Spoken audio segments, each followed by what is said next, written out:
What's up, guys, and welcome to part 2 of the Defeat the Streak sort of series. As I said, there'll be 3 parts, so there's another one after this. Defeat the Streak in WWE2K14. So let's get straight on with it then. As you can see, no high score registered from the last part, and they don't register until you actually beat the Undertaker. So if I don't beat him in this series, then you're not going to see any high scores. But you do still get one at the end of matches. They don't register because you've not beat him. So anyway, I picked John Cena here to face the Undertaker. Again, it's a no holds barred match, as these sort of always default to in the Wrestlemania 30 arena. Again, no particular reason why I picked John Cena. I'm just going to be picking sort of top stars, really. And when I sort of got this Orton and Cena were the 2 world champions before it got unified, so hence why I have chosen them. Now, in my game save, John Cena is the WWE champion. He was the World Heavyweight Champion before he unified it with Orton's WWE Championship. So this is obviously going off my universe champions as such. So that's why he holds the belt. It's not for the WWE Championship. It's not on the line at all in this match. It is just purely Undertaker's streak. So again, Undertaker's entrance, long entrance. There is a video somewhere on YouTube that basically shows how many matches can you fit in an Undertaker entrance. Okay, yeah, all the matches are like 5 seconds, but still, you can fit quite a few under 10-second matches in an Undertaker entrance. It is that long. So now that he's obviously out and making his way to the ring, we can skip his entrance. Now, as you can see from the video length, this one is quite long, a lot longer, incidentally, than the Randy Orton match.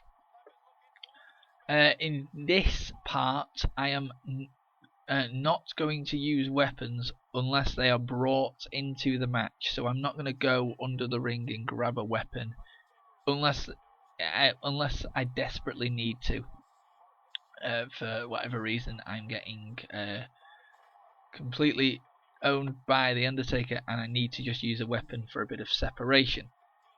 Hit a Russian leg sweep reversal there, again to try and get separation. But every time you try and do a running strike at the Undertaker, I've noticed this, he will more than likely attempt to back body drop you to reverse it. So running strikes sort of not an option. Running grapples you can do, but you can also reverse them. You can basically reverse everything, and your reversals need to be on the ball, because the reversal sort of meter doesn't matter what your sliders are, because the settings will default to the defeat the streak settings when you're in this mode. You have half the time in which to press the reversal button in this mode, I've noticed. So for example, if you've got a second to press the reversal button in a normal game mode or universe or whatever, or 30th Wrestlemania mode, whatever, in this mode, defeat the streak, you've got half that time, so therefore you've got half a second. So like I said, your strike and grapple reversals need to be on the ball, as I am just casually getting thrown around here.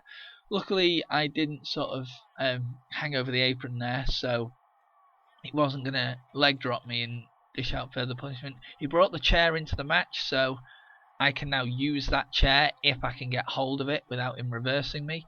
Did do a running strike there, but he obviously couldn't reverse it because he had the chair, and for some reason you can't reverse it when you're holding a weapon.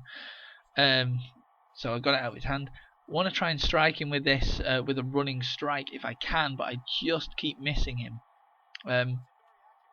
It's a bit of a shame, but I do clock him in the face there and get some attacks on the legs. And now I have a comeback. I believe that this is the best chance I have of actually beating the Undertaker, not because it's John Cena, but for the fact that I'm playing now with a different sort of style, in a sense. I'm allowing myself the use of weapons, so I can use chairs, I can use the steel steps on the outside, I can use anything I find, basically, to try and dish out punishment on the Undertaker. But he has a signature, I believe, and now he's got his finisher, so this could be game over. Goes for the tombstone pile driver, dead center of the ring, so no chance of getting a rope break, but he didn't pin me straight off it, he instead stood up and then went for the pin, but I kicked out there without the use of resiliency, so I sort of surprised myself, because normally when the kick out meter's that small, I need to use resiliency. Yeah, back to the outside then. I was just trying to shake off sort of the cobwebs of that tombstone. And my plan here now is, I've been tombstoned once. If he does it again, it's game over. He cannot pin me on the outside of the ring. So that is why in these matches in this series, I'm outside the ring a lot. And that should be a top tip for any of you playing this game who still are yet to defeat the Undertaker. Be outside of the ring, because he can't pin you out there. He can hit you with a tombstone, he can hit you with a chokeslam, he can, finish you off, he can, put you in submission holds, as you can see now, and try and make you tap. The match can't end. It's no DQ, but the match can only end in the ring. So he can't win on the outside. So in a way, you've got an advantage at being out there. Because even if he punishes you, so your character's damage is sort of like fully red, you can't win. So, yeah, top tip for you all that. So anyway, back into the ring now, and I do hit him with a Luthez press and another one. I'm just trying to keep up the punishment, really, because you have to sort of stay on top of him. Try and hit him when he's down, and also taunt regularly, because taunting keeps your momentum up, but don't do constant taunts, because it will eventually lower your momentum. So, I don't know, hit a move, knock him on the floor, a couple of stomps, a taunt, go back to the stomping, keep the momentum up. So that's another pinfall here, and the kick out bar is a little bit bigger, because obviously I've come back a little bit and dealt some more punishment on the Undertaker, kicked out of it, and he locks in a full Nelson on me, but that's not going to break me. And I reverse it. He takes me down though with a reversal, and there will be a lot of reversals. If you are half decent with your reversals, there will be quite a few in the match, and you need to sort of know what your reversals are in what situations, because they can be useful. I mean, if you've got a simple takedown as a reversal, then you know that he's going to be on the floor, but if it's an elbow to the face as a reversal, then you know he's still going to be standing. And if you're groggy as well when you reverse it, if he recovers faster, then he's going to probably running strike you or running grapple you. So I get a signature here, and he is dead center of the ring, so we can go for a little bit of 5-knuckle shuffle and gain my finisher. I call the wake up taunt to get him up faster, hit him with the AA, or the attitude adjustment, and I'm thinking that's it. But this is the power of the Undertaker. After a finisher, he knows who you're going to pin him, so the lights go out and he ends up behind you. I just run out of the ring there for the sake of, he also has 2 finishes at this point, so he can just, the second you turn around, he can tombstone you and the match is over. So the wise choice that I found out actually after I played part 3, I did do it again, I didn't record, use a submission as a finisher, because if you make him tap, then he will tap out, you'll get the win, but he'll also appear sort of behind you, but he won't be able to do anything because the match is over. So there is a top tip that I found out after I recorded part 3. So you're not going to see me use submissions in part 3. But that is a top tip. So whoever you use, make sure they've got a submission finisher. If they don't have a submission finisher, then go into create a moveset and give them one. But if you want to win by pinfall, then so be it. But it's more difficult because he will take a good couple of finishers to do that. So then I finally get him onto the announce table and go to the top rope and elbow drop him through the table, and I'm thinking that's it.